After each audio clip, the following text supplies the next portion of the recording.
Ang Bombo Radio Philippines. Fully digitalized. Numero 1 sa balita, komentaryo, drama at serbisyo publiko. Bombo Radio Philippines. Bombo Radio Philippines. Ang inyong #1 at most trusted radio network in the country. Basta Radio Bombo! This is Bombo Network News Morning Edition, broadcasting live at Bombo Radio Broadcast Center, Makati City, Philippines. Araw po ngayon ng Martes, ikasampo sa buwan ng Hunyo taong 2025. At ngayon sa ating mga headlines, ang Senado ho nakatakdang ng mag-convene bilang impeachment court matapos na manumpa ni Senate President Francis Cheese Escudero bilang presiding officer nito. Pagpapalawig naman ng hanggang 6 na taon ang termino ng mga barangay at sangguniang kabataan officials pasado na sa ikatlo at huling pagbasa sa Kamara de Representantes. Ang COMELEC naman tiniyak na tuloy na po ang barangay at SK elections ngayong taon. Samantala, ang Department of Justice naman nanawagan sa mga empleyado ng Bureau of Immigration ay ulat ang anumang namataang anomalya o korupsyon sa kanilang ahensya. Si Pangulong Ferdinand Marcos Jr. naman nagtalaga ng bagong Associate Justice ng Korte Suprema sa katauhan ni Court Administrator Raul Villanueva. Samantala, ang Metropolitan Manila Development Authority o MMDA tiniyak naman na sumasailalim sa masusing verifikasyon ang lahat ng mga NCAP violations. Sa international news, tutukan mamaya ang ilang mga aktivista na iligal na dumating sa Israel pansamantalang ikinulong at ipapadeport. Si Golden Boy Carlos Yulo naman mga kabombo at ilang gymnast ng bansa magsasanay sa bansang Japan. At live nationwide via satellite, dumako na tayo sa detalye ng ating mga balita. Kabombo at Caster Nation, naging masalimuot nga ang diskusyon ng mga senador nitong nakalipas lamang na gabi para sa panukalang ituloy na ang pag-convene ng impeachment court. Para kay Senate Minority Leader Coco Pimentel, dapat nang mag-convene ang kapulungan para masimulan na ang proseso. Narito ang bahagi ng kanyang pahayag. I most respectfully move, number 1, that our legislative business be suspended. Number 2, that we already convene as the impeachment court at this very moment. Number 3, that the Senate President immediately take his oath as presiding officer of the impeachment court. Number 4, that thereafter, the Senate President/presiding officer administer the oath or affirmation to all the members of the Senate now present. Number 5, that the impeachment court then call the impeachment case against Vice President Sara Duterte and come up with a calendar for the trial thereof. Number 6, that tomorrow, June 10, 2025, at 2 o'clock in the afternoon, the impeachment court call the impeachment case for the presentation and reading of the articles of impeachment by the panel of prosecutors of the House of Representatives. And number 7, that thereafter, the writ of summons be issued to the impeached officer. Samantala, iginiit pa ng senador na dapat itong gawin ng agaran at walang mga pagkakaantala, taliwas naman sa nais ng iba pang mga mambabatas. Narito pa ang patuloy ng kanyang pahayag. Of elaboration affirms that it is the Senate's duty to act on the impeachment case of Vice President Sara Duterte without any delay or without interval of time. I repeat that this is the Senate's duty. In spite of all of my efforts, member of the minority na nga ako, I am also being hit by all these attacks against the Senate. How much more kayo pong nasa majority? We should all be concerned about what is happening. It is now June 9, 2025, or more than 4 months since the filing of the articles of impeachment, and the Senate has not yet started the trial. Tama lang po na mainip ang taong bayan kung kailan ba natin gagampanan ang constitutional duty natin. Indeed, there is a reason for the no trial fears of our countrymen. Para naman kay Senate Deputy Minority Leader Senator Risa Hontiveros, dapat gampanan ng Senado ang kanilang tungkulin sa panahon na may nakahaing impeachment case. Narito naman ang naging sentimiento o pahayag ni Senator Risa Hontiveros. Before you to also appeal to the deeper purpose of the law. And the spirit of the impeachment power is unmistakable. It is accountability.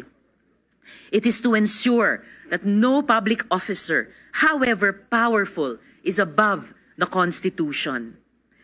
Sinasabi nila na ang impeachment ay nasa Article 11 or Accountability of Public Officers portion ng ating saligang batas at hindi nasa Legislative Powers o Article 6 to underscore that impeachment was never meant to be part of the legislative process.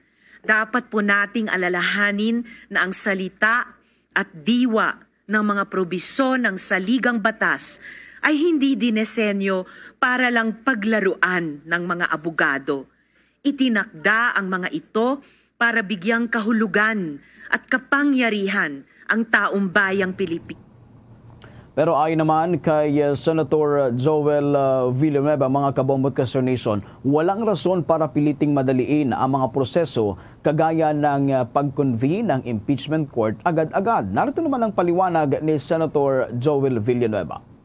It would also mean, Mr. President, that we assume that the impeachment proceeding, the articles of impeachment had already been referred, Mr. President, because we have not.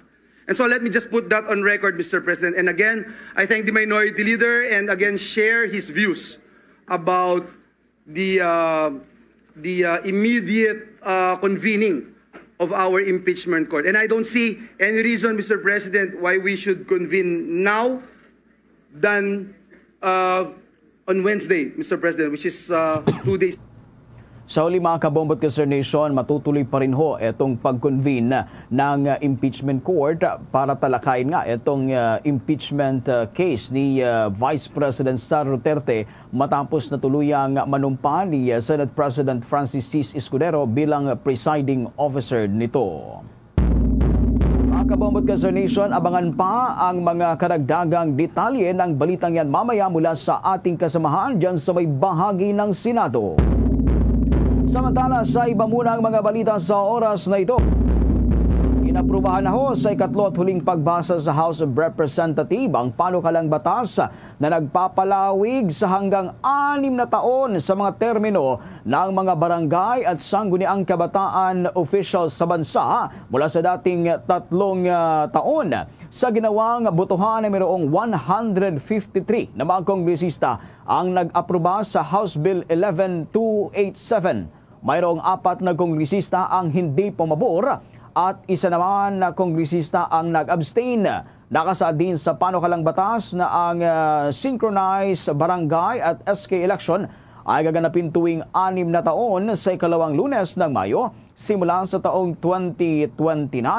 Wala ding mga elective barangay official na magsisilbi ng mahigit 2 magkasunod na termino sa parehas na posisyon, habang walang sangguniang kabataan official naman ang magsisilbi ng mahigit 1 termino. Ang nasabing panukalang batas mga kabombo at Nation ay iniakda ni House Speaker Martin Romualdez at ilang lider ng mababang kapulungan ng Kongreso.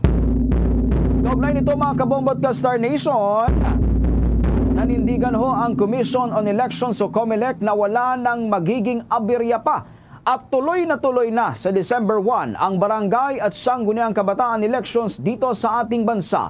Sinabi ni Commission on Elections Chairman George Erwin Garcia na gagawing manual counting ang naturang halalan. Magsisimula ang botohan mula alas 7 ng umaga hanggang alas 3 ng hapon.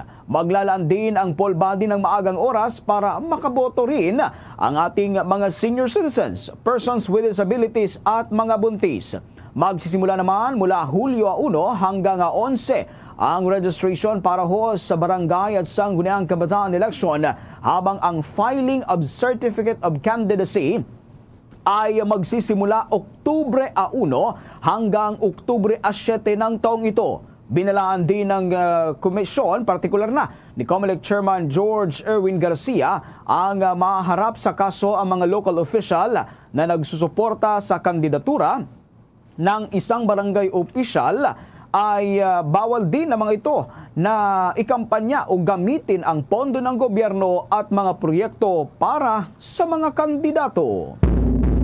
Samantala, umapila naman ang Department of Justice sa mga tauhan ng Bureau of Immigration na lumabas na at iulat ang nakita nilang anomalya o korupsyon sa loob ng ahensya. Ito ang panawagan ni Justice Spokesperson Attorney Miko Clavano sa mga empleyado ng Bureau of Immigration na unang nagsabi ng pagkakaroon daw ng korupsyon at hindi kaya't na isumite na ang kanilang mga hawak na ebidensya. Una na nga pong binuksan ang usapin matapos na ang ilan sa tauhan ng Bureau of Immigration ay nagsumite ng anonymously na isang sulat sa Office of the President na nagsiwalat sa umano'y korupsyon sa ilalim ng kasalukuyang liderato ng naturang tanggapan. Kabilang sa tinukoy ng liham ang umano'y maling paghawak sa mga kaso ng Philippine Offshore Gaming Operators o POGO at paraan ng kanilang deportasyon. Muli namang binigyang diin ni Assistant Secretary Clavano ang kagustuhan ni Justice Secretary Jesus Crispin Rimulya na linisin na ang mga opisyal ng Bureau of Immigration.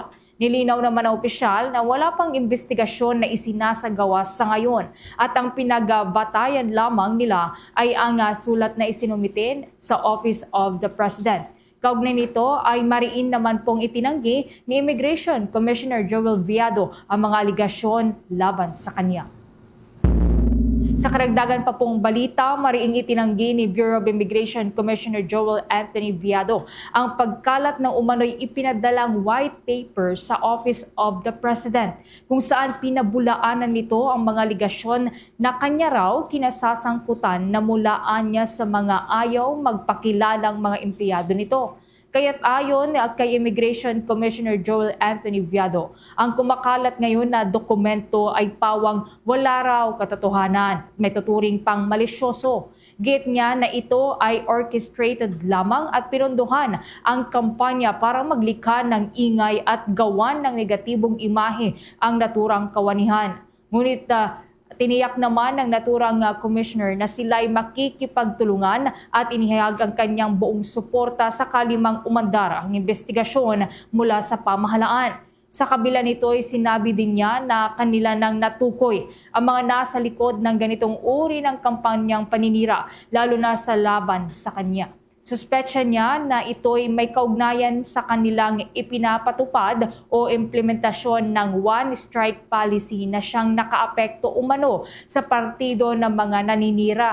Dahil dito ay mariin pang iginiit ng opisyal na kanila pa rin ipagpapatuloy ang mandato nitong makapaglingkod sa pamamagitan ng kanyang ahensyang pinamumunuan. Idinagdag din ni Viado na dapat lamang mailantad na ang katotohanan sapagkat ang katotohanan lamang raw ang sa huli ay magwawagi.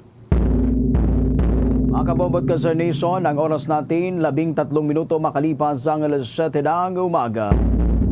Sa iba pang mga balita, nagtalaga ng bagong maestrado ng Korte Suprema si Pangulong Ferdinand Marcos Jr. sa katauhan ni Court Administrator Raul Villanueva.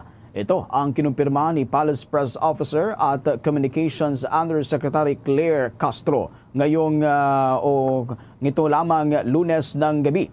Si Villanueva ay magsisilbing ika-100 at 75 Associate Justice ng kataas-taasang hukuman ng bansa at papalit naman kay Justice Mario V. Lopez na naabot na ang compulsory retirement noong Hunyo 4. Siya ang kauna-unahang appointee ni Pangulong Ferdinand Marcos Jr. sa Korte Suprema at ang ikatlong court administrator na naging Supreme Court Justice. Kasunod ni na Justice Midas Marquez at retired Justice Presbitero Velasco Jr. na dating nagsilbing pinuno ng Office of the Court Administrator. Si Villanueva ay tubong Ilocosur at tumawak ng iba't ibang posisyon sa mababang korte matapos maging presiding judge ng Las Piñas City Regional Trial Court Branch 255, acting presiding judge naman ng Taguig City RTC Branch 267 at Manila RTC Branch 4 at bilang executive judge naman ng Las Piñas City Regional Trial Court. Samantala, kuha pa po tayo ng mga karagdagang pagbabalita mula dyan sa may Senado. Ang mataas na kapulungan nakatakda na po mag-convene bilang impeachment court matapos na manumpa ni Senate President Chis Escudero bilang presiding officer. Kaugnay niyan, may nagkalap pang report si Bombo JC Galvez. Nanumpa na si Senate President Francis Chis Escudero bilang presiding officer ng impeachment court para sa nakambang paglilitis laban kay Vice President Sara Duterte. Sa plenaryo ng Senado, nagmosyon si Senator Joel Villanueva upang panumpain si Escudero sa harap ni Senate Secretary Renato Bantug Jr. Samantala, nakatakda naman manumpa mamayang hapon ang mga senador bilang senator judges. Bagamat nanumpa na si Escudero, paglilinaw ni Villanueva na nag-constitute lamang sila bilang impeachment court at sa June 11 naman sila magkukonvene. Bukod dito, naisanggunin na rin ng Senado sa Committee on Rules ang verified impeachment complaint laban kay VP Sara. I, Francis Chis G. Escudero, solemnly swear that in all things appertaining to the trial of the impeachment of Vice President Sara Zimmerman Duterte, now pending, I will do impartial justice according to the Constitution and laws of the Philippines. So help me God. Sinabi naman ni Senator Alan Peter Cayetano na maituturing na giant step sa impeachment process ang pagsumpa ni Escudero bilang presiding officer. Dagdag pa ng senador, kahit naman hindi nanumpa si Escudero, tiyak na magkukonvene ang Senado bilang impeachment court sa Miyerkules. Gayunpaman, asahan naman daw ang mas maraming debate bukas sa huling araw ng sesyon ng 19th Congress. Given naman kung wala, but sabi nga ni SP kanina sa likod, symbolic, sabi naman nung ibang mga senators, this is more than symbolic. Diba? So, but expect more debates on many other issues tomorrow and later. Kaya sabi sa inyo, diba, lahat pa ng issues ay maaari pang pag-usapan. So, for example, yung tanong ko kanina, doon sa one impeachment per year. Sabi ng kampo ni Vice President Sara, nilabag yun. So, pwedeng dito sa session decide yun. Pwedeng sa impeachment trial. Pwede din sabihin, isang tabi natin yan, hintayin natin Supreme Court. So, lahat ng options nandiyan. Para sa Bombo Network News, ako si Bombo JC Galvez, nag-uulat para sa number 1 and most trusted radio network in the country, Bombo Radio Philippines, Basta Radio. Bombo! Oras 17 minuto makalipas ang alas 7 ng umaga. Abiso muna sa ating mga motorista, magkakasunod na nagpatupad ang mga kumpanya ng langis ng kanilang dagdag presyo sa kanilang mga produkto. Kanina ang alas 6 ng umaga nang ipatupad ang dagdag 60 centavos sa kada litro naman ng gasolina. Mayroon namang dagdag na 95 centavos sa kada litro ng diesel, habang ang kerosene ay mayroong dagdag na 30 centavos. Itinuturing dahilan pa rin ng Department of Energy Oil Industry Management Bureau ang nagaganap na tensyon sa pagitan ng Russia at Ukraine dahilan para tumaas ang presyo ng nasabing mga produkto. Ganon din ang pangamba ng kakulangan ng supply dahil sa nagaganap naman na wildfire dyan sa may bahagi ng Canada. Samantala, tiniyak naman ang pamunuan ng Metropolitan Manila Development Authority sa mga motorista na sumasailalim na sa masusing beripikasyon ang lahat ng mga naitatalang paglabag sa trapiko. Kasabay po yan ng muling pagpapatupad nga ng No Contact Apprehension Program o NCAP. Una nang ipinatupad ang naturang polisiya sa lahat ng mga pangunahing lansangan sa Metro Manila sa pamamagitan ng mga high-end na kamera ng ahensya. Ayon kay MMDA Chief Romando Artes, aabot sa mahigit 8,000 na mga NCAP apprehensions ang kanilang naitala at nagresulta naman ito sa paglalabas ng Notice of Violation sa mga motoristang sangkot. Sa kabila nito ay nilinaw naman ng ahensya na hindi otomatikong natitikitan ang mga nakita sa CCTV ng mga paglabag. Sinabi ng ahensya na sa katunayan ay mula sa 8,586 na naitalang huli doon ayon sa NCAP mula nang ipatupad itong muli ay aabot lamang sa halos kalahati o katumbas ng 4,100 ang kumpirmadong nahuli. Patunay lamang anya ito na tinitiyak ng MMDA na tama ang kanilang hinuhuli bago maisyuhan ng notice of violation sa kanilang paglabag. Bukas rin naman ang MMDA sa lahat ng mga ideya at suhestyon para maging maayos pa ang pagpapatupad ng naturang programa at para na rin sa ikakabutihan ng transport sector sa ating bansa. Samantala mga kabombot Nation, sinisilip na ngayon ng mga tauhan ng National Bureau of Investigation o NBI ang posibleng kaugnayan ng Philippine Offshore Gaming Operators o POGO at espionage sa bansa. Ayon ho sa NBI, para nagasagawa na sila ngayon ng kaukulang investigasyon para matukoy ang maaaring pagkakaugnay nito. Sa isang pahayag ay sinabi ni NBI spokesperson Ferdinand Lavin sa House Quad Committee mula aniya sa ilan sa kanilang isinagawang operasyon sa mga issue ng foreign espionage, nakikita nila ang posibleng koneksyon nito sa POGO. Ginawa ng opisyal ang pahayag sa pagharap nito sa ginawang pagdinig ng House Quadcom sa usapin naman ng umano'y extrajudicial killings at illegal na droga. Paliwanag ni Lavin na sa ngayon ay kinukumpleto na nila ang lahat ng kanilang datos at kapag natapos na anya ang kanilang investigasyon ay magsusumiti sila ng report hinggil dito. Matapos ang malawakang paglansagan ng gobyerno sa mga Philippine Offshore Gaming Operators sa bansa, karamihan na anya sa mga ito ay lumipat sa iba't ibang uri ng operasyon. Kabilang sa mga ito ay ang pagpasok sa operasyon ng mga financial scamming at espionage activities. Patuloy naman ang koordinasyon ng National Bureau of Investigation sa lahat ng mga ahensya ng gobyerno, kabilang na ang Bureau of Immigration, Philippine National Police at PAOK.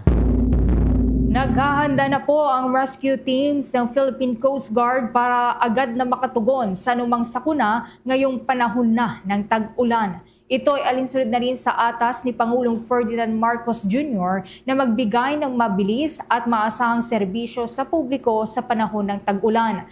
Ayon kay PCG Commandant Admiral Ronnie Hill Gavan, naatasan ng kanilang deployable response groups na umalalay sa mga lokal na pamahalaan para sa preemptive evacuation at rescue operations. Busod na rin niya ng magiging epekto ng mga matitinding buhos ng ulan. Inihahanda na rin anya ang mga PCG search and rescue asset upang mabilis na makaresponde sa mga insidente ng pagbaha o anumang sakuna dulot ng mga pag-ulan. Tiniyak naman ng Philippine Coast Guard Commandant na may mga kasanayan sa pagresponde sa sakuna at search and rescue operations ang mga PCG personnel para masiguro ang kaligtasan ng publiko sa kanilang mga nasasakupan. Bukod dito, pinaigting na rin ng PCG ang pagpapatrolya para paalalahanan ang mga mangingisda na manatiling alerto at iwasang mamalaot kung masama ang lagay ng panahon.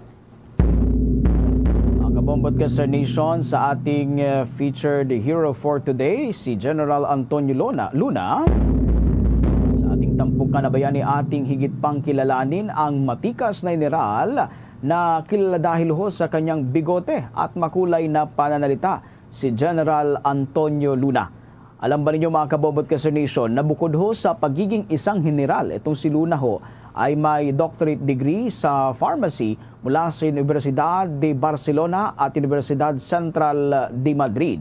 Isa rin siyang mahusay na manunulat kung saan gumagamit siya ng pen name na Taga-Ilog sa kanyang mga artikulo sa La Solidaridad, kung saan ipinahayag niya ang kanyang matinding kritisismo sa pananakop ng Espanya. Eksperto rin siya sa arnis at pagtutudla dahil isa siyang master ng arnis at fencing.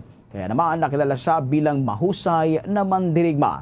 Bumuo rin siya mga kabombo ng tinaguriang Luna Defense Line, kung saan ang kanyang three-tier defense strategy ay nagbigay ng matinding hamon sa mga Amerikano sa kanilang kampanya sa hilagang bahagi ng Maynila.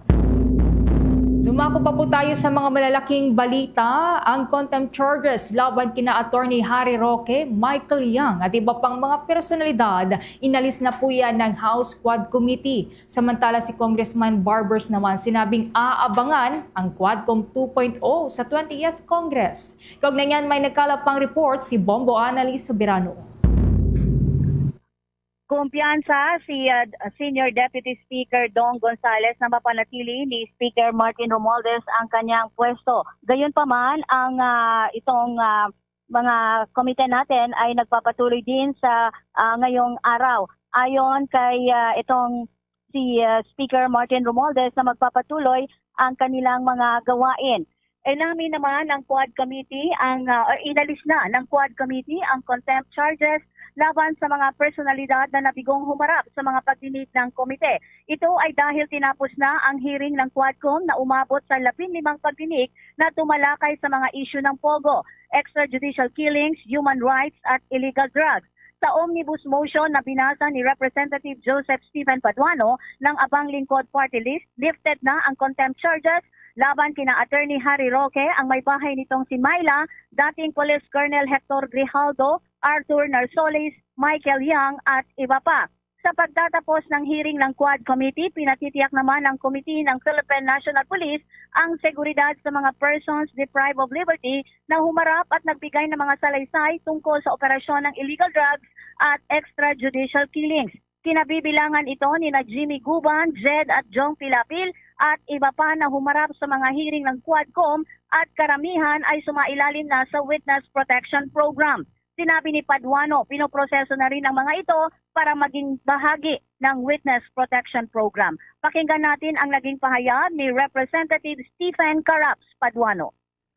Chairman, may I respectfully move that this committee lift the contempt order for the mentioned police officers and civilian that was cited in contempt.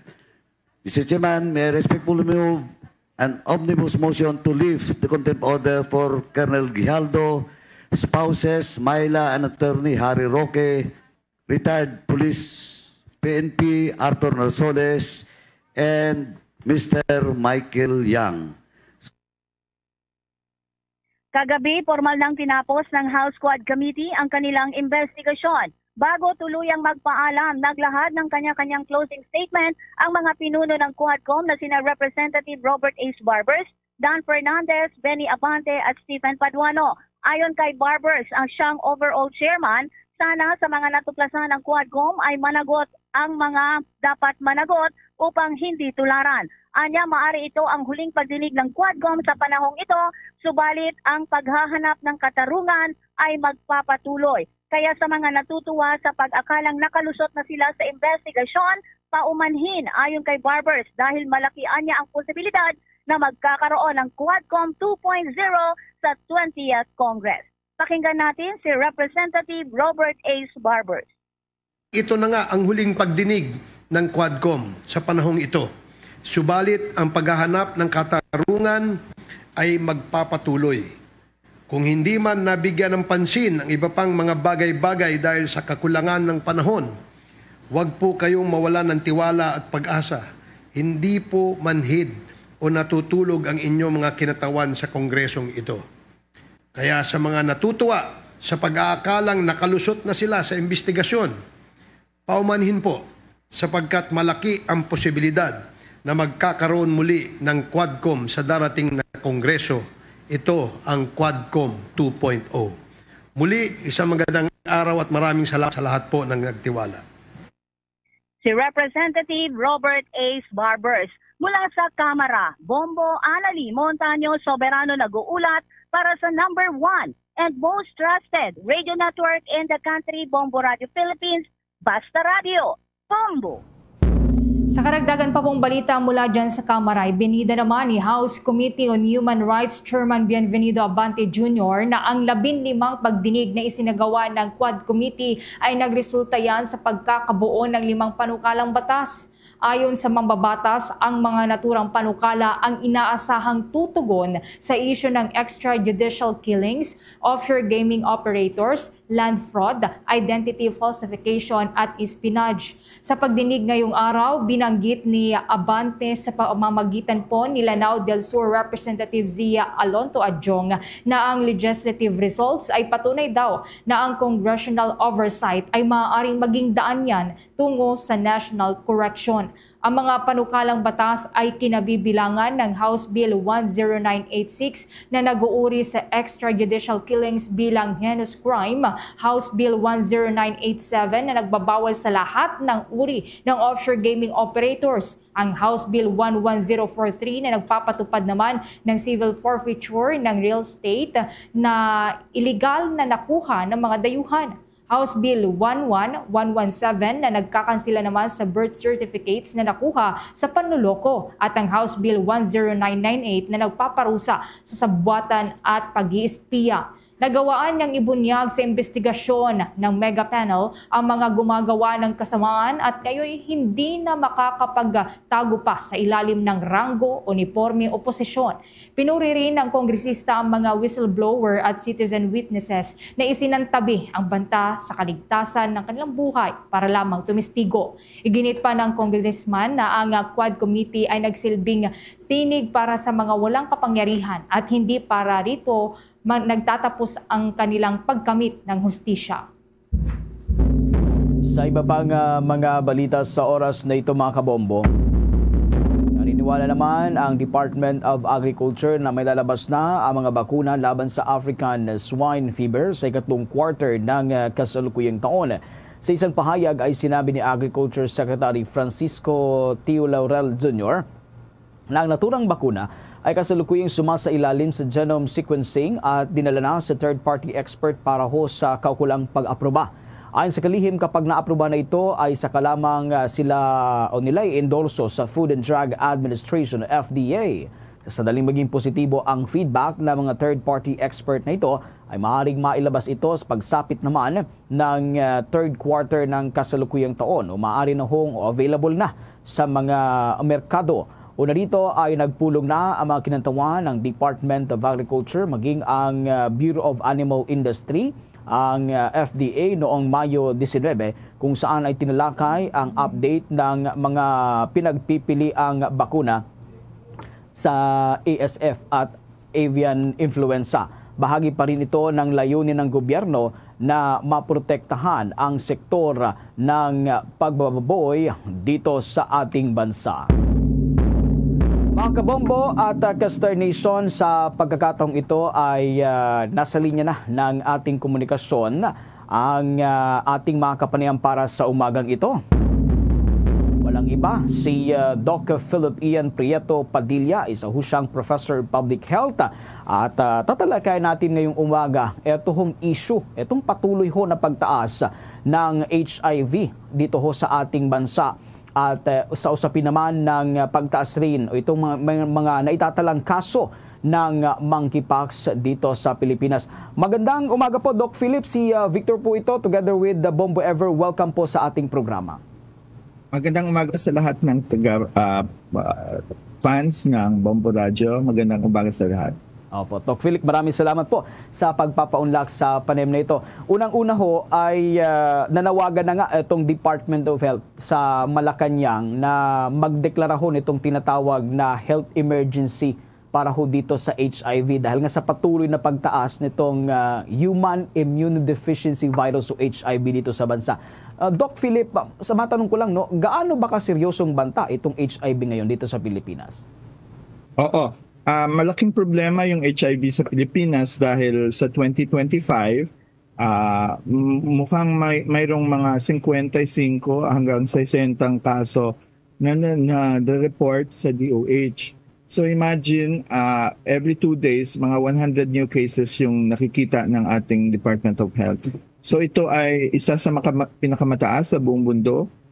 Masyado siyang mabilis ang pag-akyat ng HIV. Although yung total number ay mababa pa rin, pero yung rate of increase masyadong nakaka-alarma. Kaya yung DOH ay nagdo-double time at sinasabi na nga na dapat ma-declare ito na health emergency. Dok, nababalita nga sa buong bansa itong pagdami ng bilang ng HIV cases dito sa Pilipinas. Well, para ho sa kabatiran ng lahat, saan ba nagsimula itong virus na ito at paano ba ito maiiwasan, Doc Philip?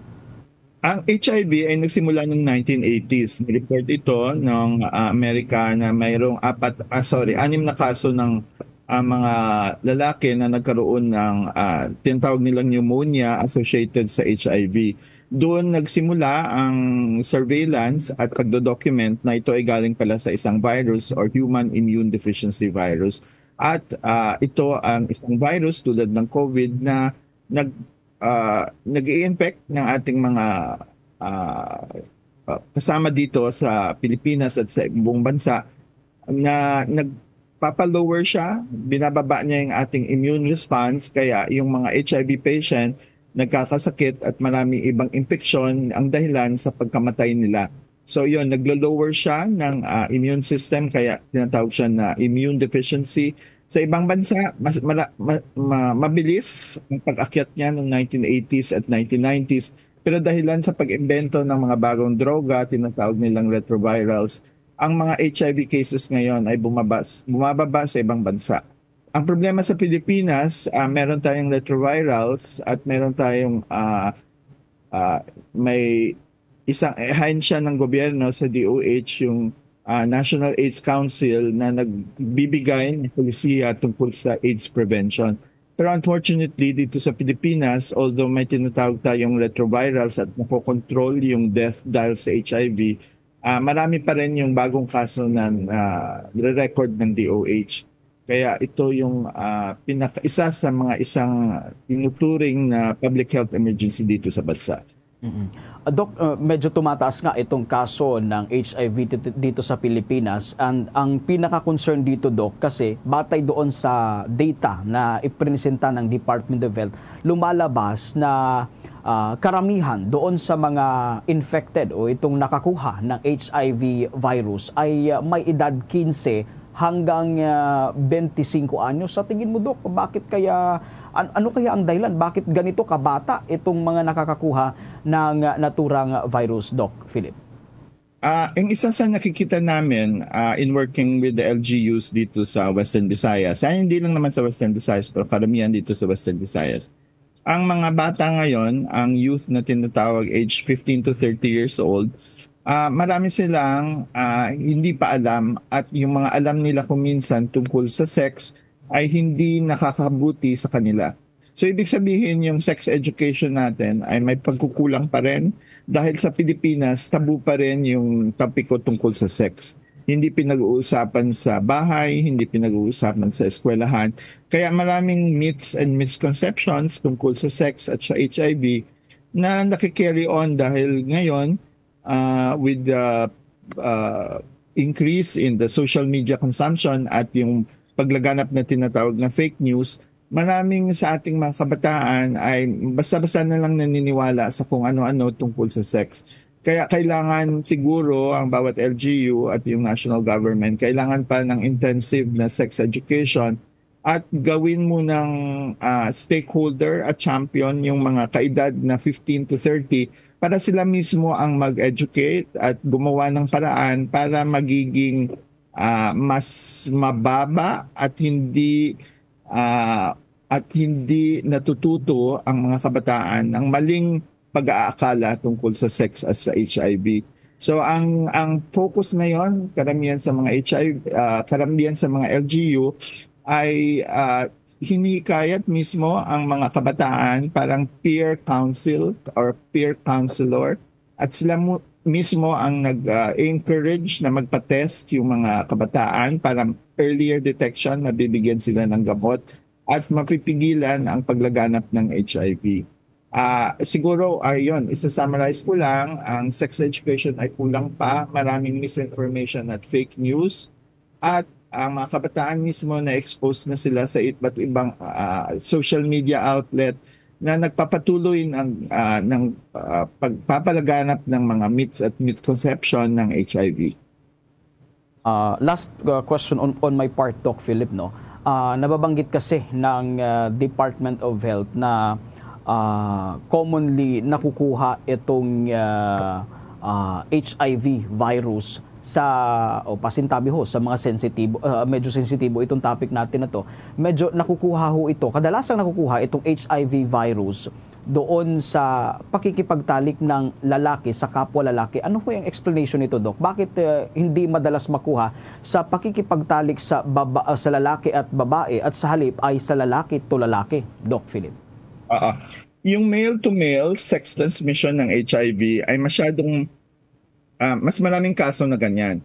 Ang ibig lang sabihin nun, mas madaling i-transmit from male to male dahil ang HIV ay nakikita sa tinatawag nating body fluids. So hindi lang naman yan sa semen or sa ari ng lalaki lang gagaling, kundi nanggagaling din siya sa dugo. No? Pero ang sa dugo, sa blood transfusion contamination naman yon.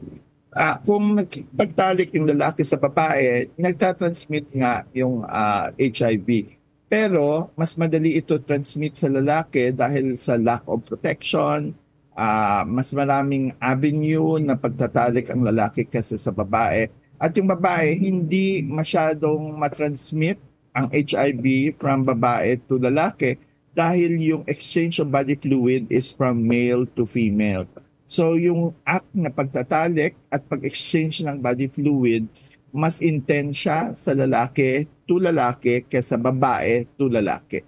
Yun lang yung anatomical at physiological explanation. No? Siyempre, ang male-to-male transmission ay nakukuha din at walang ibang consequence. Sa male-to-female, pwedeng mabuntis yung babae at pwede ding magkaroon ng HIV ang baby pagkatapos kung naging positive ang babae. No? So kung ganon, meron namang gamot para sa babae during pregnancy para mabawasan ang chances na matransmit yung virus from mother to baby dahil sa mga recent na pagkaroon ng bagong retrovirus pwede na gawin yun. Pero sa Pilipinas, mataas pa rin. Hindi lang naman sa Pilipinas, kundi sa ibang bansa, yung male-to-male transmission ay talagang mataas. Alright. Doc, do you recommend po ba na magpatupad ng mas stricto po na protocols dito sa mga lugar na nakitaan po ng mataas na kaso po ng human immunodeficiency virus o HIV para po ma-mitigate yung pagtaas nito? Gaya nga po na nababanggit ni Bombo Victor, meron pong pabata ng pabata itong mga nagda-diagnose na meron pong HIV at nagkakaroon na rin po ng parang malawakang transmission nitong sakit sa male to male transmission. So, do you recommend po ba na magkaroon po tayo ng stricter protocols po? Siguro, i-clarify natin ano yung stricter protocol kasi wala namang direct protocol recommendation yung bawat LGU. Ang magagawa lang talaga ng LGU ay yung intensive health education campaign para sa mga bata at magkaroon ng adolescent teenage and adolescent reproductive health program yung bawat LGU. Kasi yun lang yung isang mas sustainable na solusyon pag na-educate natin yung kabataan at na-educate natin sila, hindi lang para sa kanilang sarili, pero para din sa kanilang peers o sa ibang kabataan. Mas lalo natin siguro makikita ang pagbaba ng transmission kung mas aware yung ating mga kabataan at iba pang stakeholders. So sa public health kasi, yung intervention, yung public health education ay talagang ito ang isa sa haligi ng public health. Kaya siguro when it comes to strategy, maghanap ang LGU ng ibang very effective strategy sa pag-engage sa mga kabataan. Hindi lang sa HIV siguro, kundi sa sex education mismo.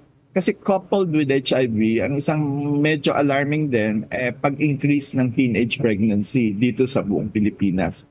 So marami tayong kaso na as early as 10, 11, or 12 years old nabubuntis ang batang Pilipina. So hindi lang HIV dahil hindi lang ito consequence or epekto ng siyempre lack of sex education, social media.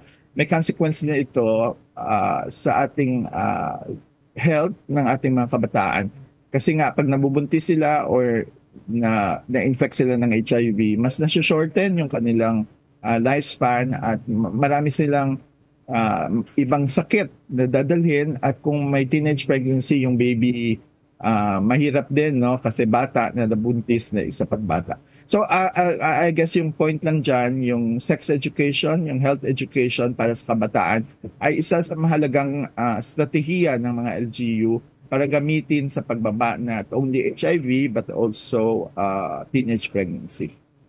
Right. Doc, maliban nga po sa HIV, meron din po tayo ngayon na itatala ng mga kaso po ng Mpox dito sa ating bansa. So far po ba, kamusta po yung sakit po na ito? Nakakatakot po ba ito? Kasi yung mga lumalabas po dito sa mga social media, sa online, parang nakakatakot po yung mga nakikita po nating larawan hinggil po dito sa sakit na ito, Doc.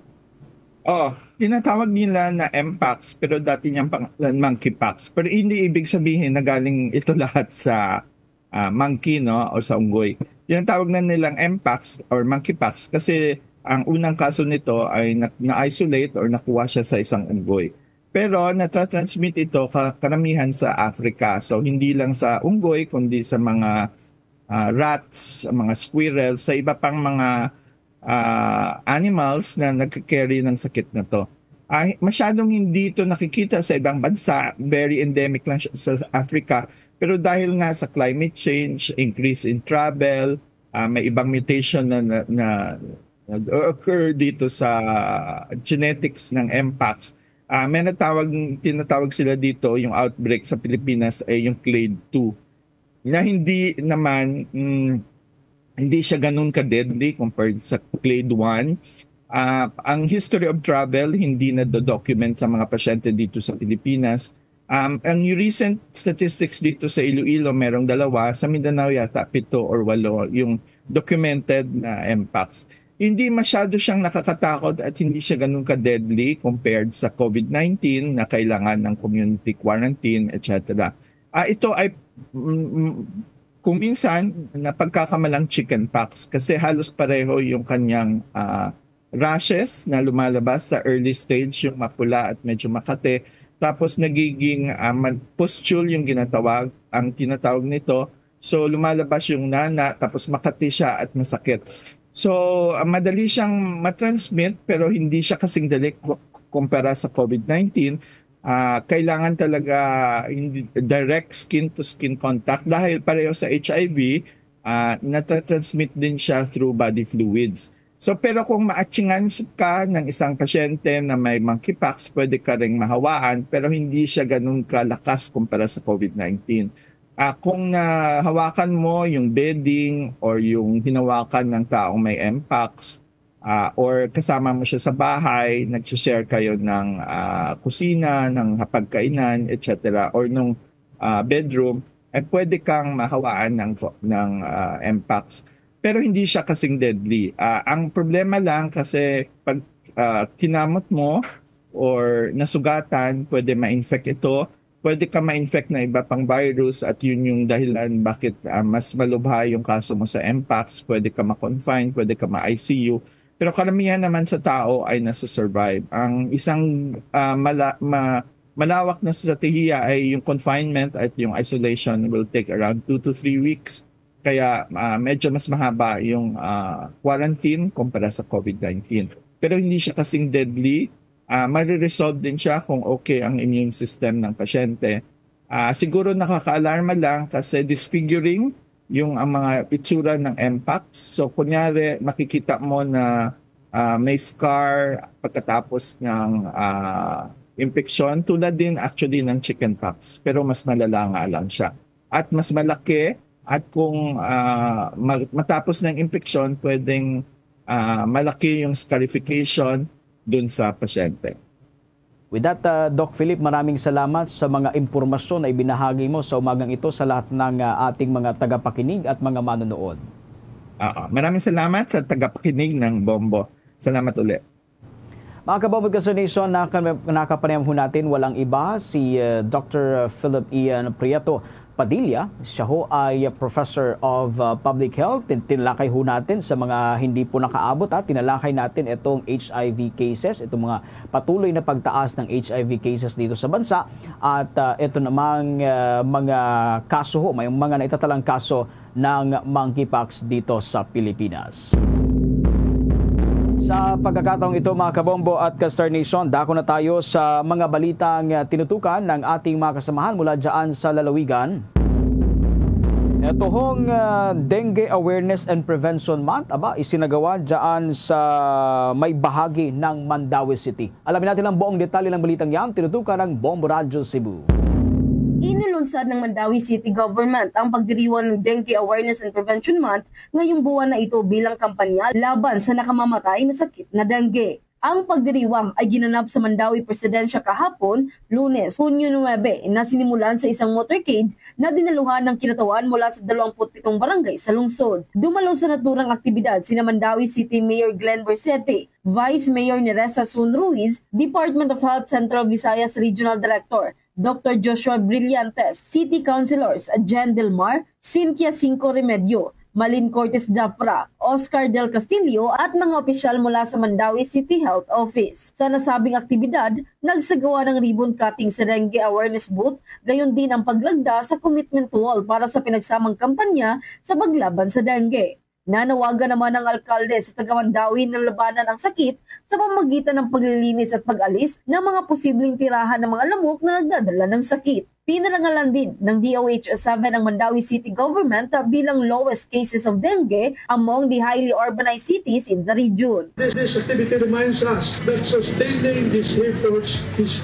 key. Prevention begins in our homes, and together, let's keep momentum going. Let's protect our family and build a safer, healthier, and dengue-free Mandaue. Mula rito sa lungsod lawigan ng Cebu, Bombo Jonah Cañati para sa number 1 and most trusted radio network in the country, Bombo Radio Philippines. Basta Radio, Bombo! Samantala, labor standards dapat daw ay nasusunod upang mapangalagaan ang karapatan ng bawat manggagawa ayon niyan sa Federation of Free Workers. Kaugnay niyan, may panayam pa ang Bombo Radio Dagupan. Isinagawa na ang ika-113th International Labor Conference sa Geneva, Switzerland, kung saan may 3 working committee at lahat ay may representante sa kanilang kilusang paggawa. Ayon kay Attorney Sonny Matula, ang presidente ng Federation of Free Workers at defender ng mga manggagawa, ang 3 committee ay may kani-kanilang focus kung saan ang biohazard ay tungkol sa occupational safety and health ng mga manggagawa. Kung maano matategenerate ang disgrasya, impeksyon at sakit na dulot ng biohazard. Habang ang formal economy naman ay upang maprotektahan ang karapatan ng mga manggagawa, gayon din sa informal economy ang maprotektahan at ma-enhance ang kanilang benepisyo. Aniya sa ganitong komperensya ay tinitingnan nila kung magko-comply ang mga bansa sa labor standards at kung may mga violations ba o paglabag sa karapatan ng mga manggagawa. Bagamat hindi natatanggal ang Pilipinas sa listahang ito, ay bunga ng maraming pagkasawi ng mga trade unions at organizers, lalo na noong nagdaang administrasyon. Umaasa naman siya na muling mabubuksan ng mga kaso, ito ay may imbestigahan at mabigyan sila ng katarungan. I-harmonize na at aprobahan yung bersyon ng Senado at yung bersyon ng House of Representatives para may padala na sa Malacanang para sa firma ng ating Pangulo. At siyempre nananawagan tayo sa mga manggagawa na maliban dito sa national wage increase ito after 36 years ay tuloy-tuloy ang pag-organisa ng ating mga union para at least ma-empower tayo, magkaroon tayo ng kapangyarihan na makipag-collective bargaining negotiation. Para sa Bombo Network News mula dito sa Bombo Radio Dagupan, si Bombo Luz Kasipit nag-uulat. Para sa number 1 and most trusted radio network in the country, Bombo Radio Philippines. Basta Radio, Bombo! Ito hong Department of Education o DepEd hindi umano komportable sa mababang resulta ng basic and functional literacy rates ng Western Visayas. Alamin natin kung bakit sa pag-uulat ng Bombo Radio Rojas. hindi ikinatuwa ng Department of Education Region 6 ang naging resulta ng 2024 Functional Literacy, Education and Mass Media Survey ng Philippine Statistics Authority matapos lumabas na mababa ang antas ng basic at functional literacy sa ilang bahagi ng Western Visayas. Batay sa datos ng Philippine Statistics Authority, 9 sa bawat 10 individual sa rehiyon ang may basic literacy habang 7 lamang sa bawat 10 may functional literacy. Sa ranggo ng buong bansa, pang-8 ang Region 6 sa basic literacy na may 89.6% at pang-6 naman sa functional literacy. Sa panayam ng Bombo Radio kay Dr. Elena Gonzaga, Chief Education Supervisor ng Department of Education Region 6. Sinabi nito na bagamat nagpapakita ng maayos na performance ang mga mag-aaral sa kanilang internal assessments, kinikilala pa rin ng ahensya ang resulta ng survey bilang mahalagang batayan para sa pagsusuri at pagpapahusay ng mga programa. Partikular na tinutukan ng Department of Education ang lalawigan ng Iloilo na siya nagtala ng pinakamababang basic at functional literacy rates sa buong Western Visayas. Bilang tugon, inaasahang magsasagawa ng masusing review ang Curriculum Implementation Division upang mapalakas ang mga inisyatiba sa pagtuturo at pagkatuto. Itinuturing ng Department of Education Region 6 ang resulta ng Functional Literacy, Education and Mass Media Survey bilang panibagong hamon sa sektor ng edukasyon sa rehiyon at bilang oportunidad upang matukoy ang mga kahinaan at mapaigting ang mga hakbang tungo sa pagpapabuti ng kalidad ng edukasyon. In the Curriculum and Implementation Division, we are not comfortable with the result. Looking into that, our objective is no one or no children or no child will be left behind. So looking into that percentage na mayroon pa kaming hindi pala nalagay doon sa basic literacy and functional literacy, yun pa talaga yung pinaka-challenge namin. So although sabihin na konti na lang yun, but still, our hearts belongs to it. Mula rito sa himpilan ng Bombo Radio Rojas para sa Bombo Network News, ako si Bombo Darren Salomeo Henson para sa number 1 and most trusted radio network in the country, ang Bombo Radio Philippines. Basta Radio, Bombo! Bombo Foreign Exchange Update. Sa palitan ng piso kontra foreign currencies, ang US dollar ay katumbaso ngayon ng 55 pesos 81 centavos. Ang Hong Kong dollar ay katumbas ng 7 pesos 08 centavos. Ang Singaporean dollar naman, mga kabombo at Kasar Nation, ay katumbas ngayon ng 43 pesos 14 centavos. Ang Saudi Arabian Rial ay katumbas pa rin ng 14 pesos 83 centavos, habang ang euro ay katumbas naman ng 63 pesos 37 centavos. Bombo Foreign Exchange Update is brought to you by Queen Bank Business Banking.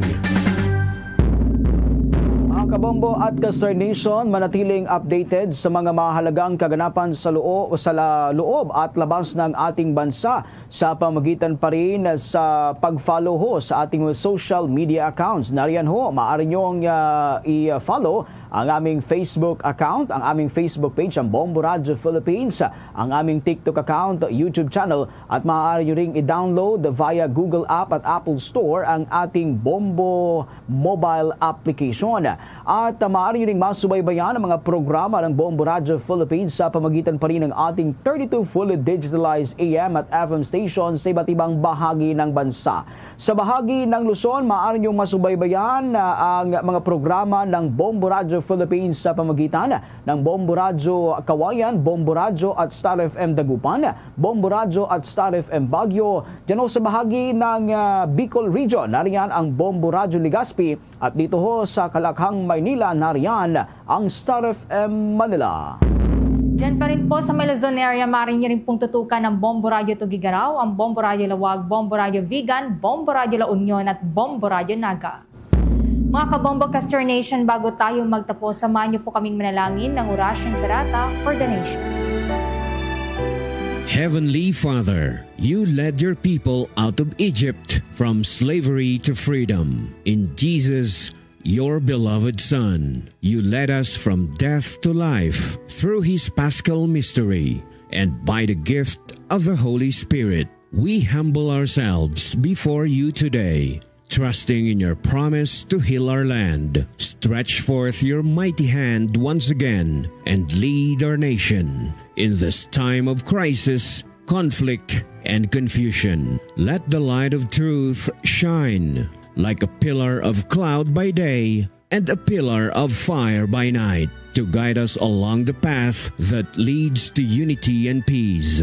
Make justice gush forth like water from the rock, quenching the thirst of victims, cleansing wounds, and opening the way to healing and reconciliation. As you fed your people with manna in the wilderness, satisfy our hunger for righteousness, that we may cease to crave for power, wealth, and selfish gain. Soften hearts, hardened like Pharaoh's, and open eyes blinded by greed, that our love for our country may triumph over all political loyalties and personal interests, and we may learn to see each other not as allies or enemies, but as we truly are brothers and sisters all. May this Jubilee year inspire us to journey together as one people. Let this be our Passover, from lies to truth, from cowardice to courage, from injustice to righteousness, from division to unity, from despair to hope,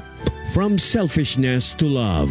May this time of renewal enable us to discover again our greatness as a nation and our dignity as a people so dear to your heart. We ask this in the name of Jesus, our Paschal Lamb, who leads us through the cross from death to new life.